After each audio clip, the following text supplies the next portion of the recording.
With Fire and Sword is a new game in the Mount & Blade franchise.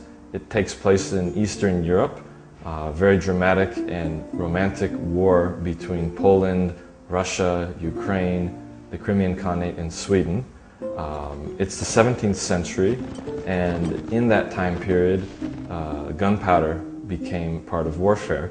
So we're going to be experiencing some really interesting scenarios pitting the old technology versus the new technology.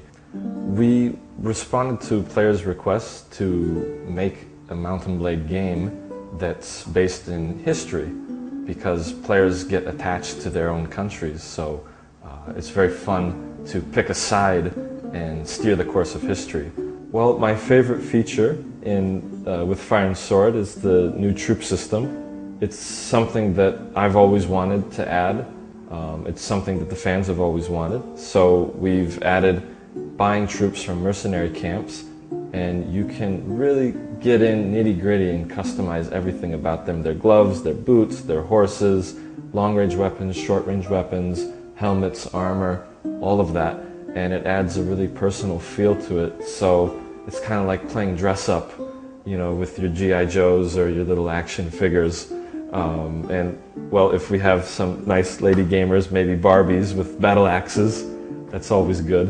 And we put in castle and town customization, so you're really making personal, really valuable properties in the game, and your army. All of it makes you more attached to and want to fight for what you have. So the single-player campaign in With Fire and Sword has been vastly expanded. We've got different storylines to follow with each of the factions, and there's a lot of replayability in that sense, that you can choose some very interesting faction like Poland, who's at war with everybody, and have a completely different experience compared to playing Moscow, the Tsardom of Moscow, which is very powerful to begin with. Multiplayer is even better than Warband.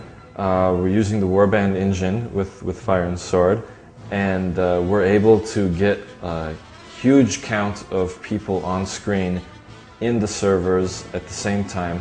We have a really awesome new mode called Captain Mode.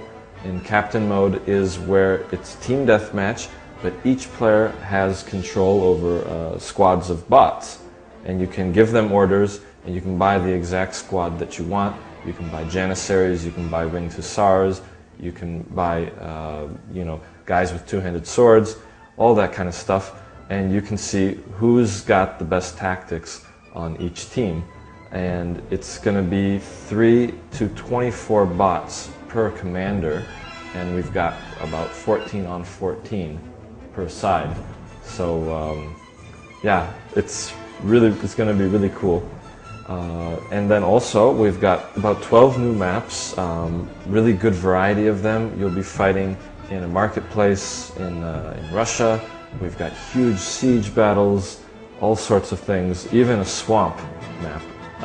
So there's a really good variety of maps to play in with Fire and Sword. Players are going to feel overwhelmed and also overjoyed all at the same time, because they've got so many options and everything is so fun in the game.